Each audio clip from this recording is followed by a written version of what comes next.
Celebration Pros, I have a big treat for you today. I have Katie Watford, and she is a celebrity stylist and now a style coach. So lucky us. Katie helps female entrepreneurs brand their image to create a client magnetic wardrobe so they can fully own their role as a leader, superstar, expert, creative, and or innovator. She has styled for an impressive list of Hollywood red carpet events such as Academy Awards, Golden Globes, Grammys, BET Awards, Today Show, and Conan O'Brien, just to name a few.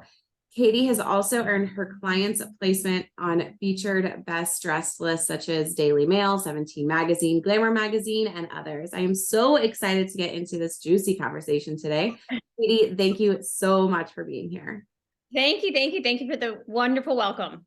Yeah, absolutely. So I absolutely love a good backstory. So I always like to start with this so we can kind of get to know how you got to where you are now. Can you kind of give us a sneak peek of what your journey looked like to this point?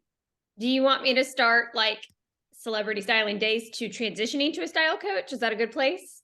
Yeah, that works. Okay. So I was in LA. I became a stylist. I got thrown into the big leagues like pretty quickly. Wasn't expecting that. And from the outside looking in, it was like, wow, she's, I was working at the top, but it was very, very, very, very stressful. And I wasn't really like loving it. Like I was telling myself like I was loving it. Obviously I was getting a lot of credibility and experience and stuff, but I wasn't thriving off of joy and really like a bigger purpose with it. And so I had originally first started with, styling like executives at the studios like Warner Brothers and Sony's. And so right around 2018 was like, I need to incorporate doing personal styling and celebrity styling. Well, what ended up kind of just naturally happening was I started doing virtual consulting with women all over the country. So that's when I became a fashion consultant and virtual stylist in 2018. And that I will honestly sit there and say, Carin, is what really honestly has set the tone for everything that I'm doing now, because I worked with so many different women all across the country outside of LA or New York. And it really showed me that there's a gap in the market that women actually really don't know, honestly, that much, because it's so overwhelming for them. There's so much noise being thrown at women nowadays of like, you should own this, or trends, or just a lot of nonsense and noise that actually really doesn't have anything to do with it. So that's when I was working still in the industry, but online. I would say like 60-40, 70-30. And then cut to the pandemic. That's when it was like, okay, well, I'm at least set up online, but now it's time to fully dive into being online and not doing anything like in person anymore. So I ended up moving back home to Florida, being Florida girls with you. And in 2021, which I never in a million years expected. And that was really when the business began to pivot and change for all the better ways. So that's when I wrote out my methodology. That's when I really started to hone in on branding, because that's where I just noticed like people aren't really utilizing this incredible tool for women in their businesses. And so then last year, I rebranded my title to a style coach, because all of my clients were like, you're so much more than just like a fashion stylist. You're like a life coach. And I'm like, well, I'm not a life coach and my business isn't life coaching, but I knew what they were saying. And it actually fits me and what I do very, very, very well. And so that's kind of a really small, brief behind the scenes story of how I've become a style coach to today. I love a story when you take something that you're passionate about and then you turn it into a way that you can serve others. And it often happens this way, where it's just this natural draw to you. I think it's like a certain, I don't know, maybe it's like a certain human design or something, but no, I love that. That's beautiful the way it all happened. Yeah. So, thank you. Yeah. This year, I know in the wedding industry, and I think it's just kind of, I keep seeing this theme among several different places, is that this year is the year of personalization. I'm interested to hear your take on how wedding pros or creative entrepreneurs can show up as experts in their field while also shining light on who they are. Yeah, I love this. Like, looking like an expert in 2023 does not mean you have to be dressed in a power suit. I actually think it like works against you versus And I'm a creative professional. I love working with creative professionals because there's so much room to get creative. And so branding your image is not based off of just, it's not actually based off of your brand colors, actually. Like that's separate. That's like you and who you are and your personality and what really makes you unique than your other competitors or colleagues, is why someone's ultimately going to hire you, because they just feel connected to you. They like that personalization. So, we live in the day and age of branding. Branding equals you. We live in an identity economy. And so as entrepreneurs, our identity is our economy. And the more that you can focus on that to really stand out instead of being in the sea of sameness, and show something unique that's eye-catching, that's memorable, that gets your messaging across in what you wear, always stands out. It's such a powerful tool of communication that so many people are just not utilizing correctly. And so it's definitely something that for sure in the wedding industry, creative professionals can like sink their teeth into and have some fun with, of really actually like bringing the best them to work each day, because we're not stuck in like a corporate office. Right. Yeah. There's a book. I was gonna look it up, but it's on Audible and I didn't want my Audible to like start going off.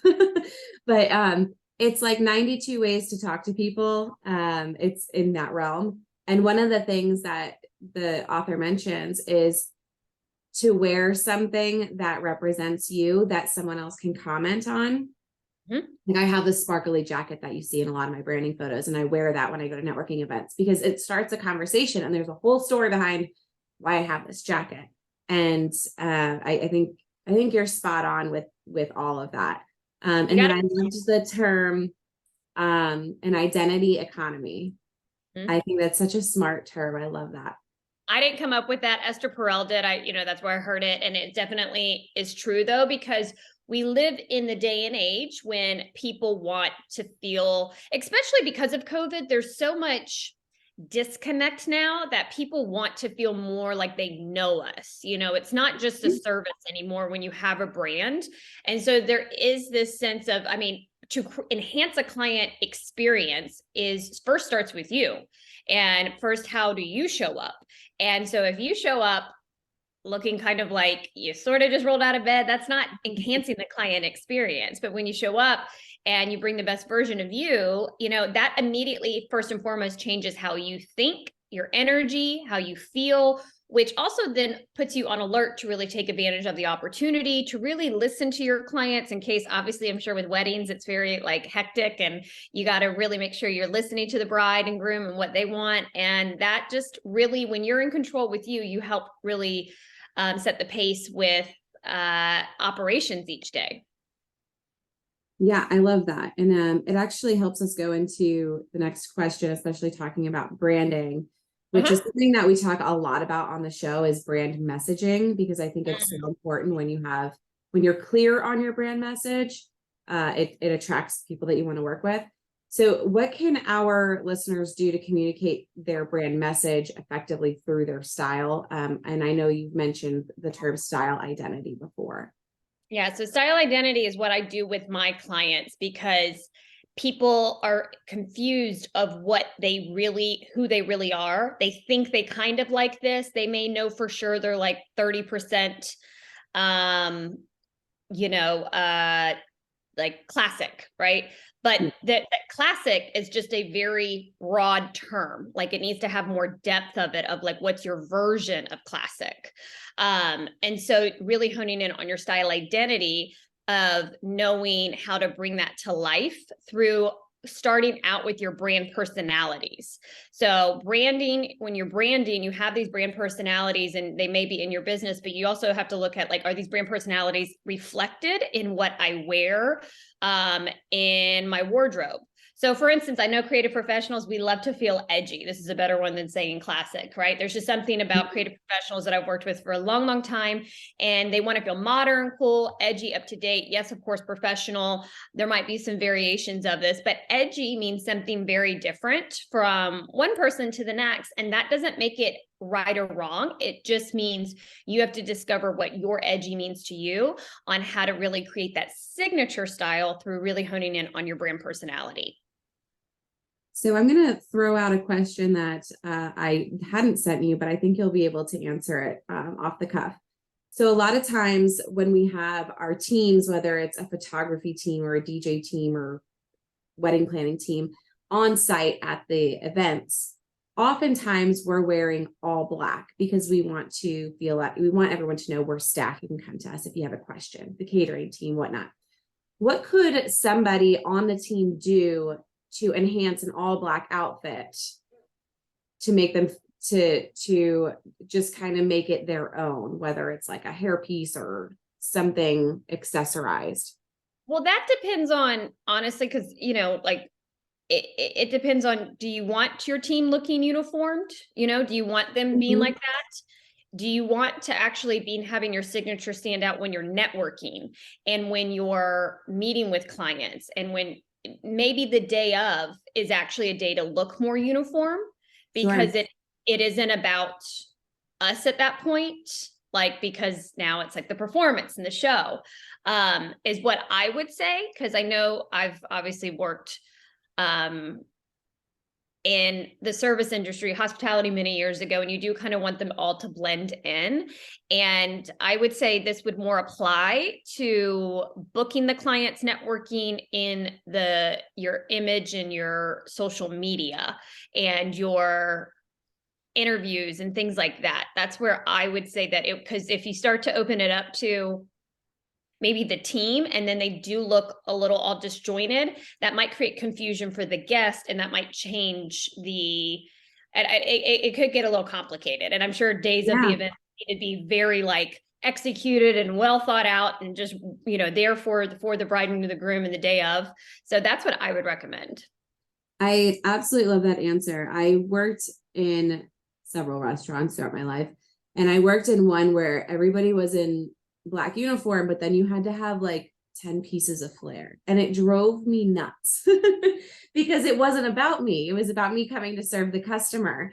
Yeah. And so I think I love that answer. It just like brought back those memories of that wasn't the point of me coming to work. It was to serve. So that's amazing. For me, I don't feel like this is stuff for teams. This is about the individual, the boss, the leader, you're upping your business from your sales. You want to double it this year. That's what this really should apply for. There are certain days that you just need to be uniformed to get the job done.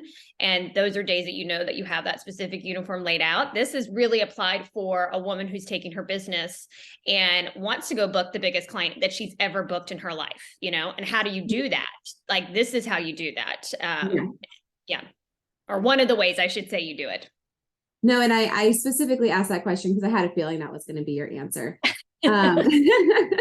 And I think it's so important there's certain things that we should focus on, and there's certain things that we do focus on and we get lost in the details. And instead, just go all black and focus on what you need to be doing when you're networking and getting yourself out there and your business out there. Right. Perfect. Beautiful. Well, all right. So I have some fun Q&A to kind of wrap up. Okay. And I think we'll get a little more insight from you two here. So what are you currently reading or listening to or inspired by right now in life? Like listening to in terms of podcast or Sure. Somebody, last time I asked this question, they told me they listened to the entire Sam Smith album. So it really, whatever is kind of sparking you right now. Well, I'm always listening to country music because I am just very inspired by country music, and it's part of my style identity. I know the listeners can't see this and the YouTube might, but like I've got my hunting camo pants on with my Timberlands. Yes. Like, yeah, that's like part of my style identity. So I'm always listening to that because that's definitely something that is hugely a part of me and how I bring my image to life. So that's one. My husband is a bluegrass country singer Yes. So I can, you could see his guitar is kind of creeping in the background. But yeah, I've same thing. Huge influence in our life here. Perfect. And then if we are popping a bottle in 1 year together, what are we celebrating? Could you give me a little bit more like business, personal, like? Sure. Like, what are we celebrating? It could be life or business. I mean, we're talking to entrepreneurs, so maybe more on the business side. But are there any goals like within 1 year that we could sit down and pop the bottle and say we did it?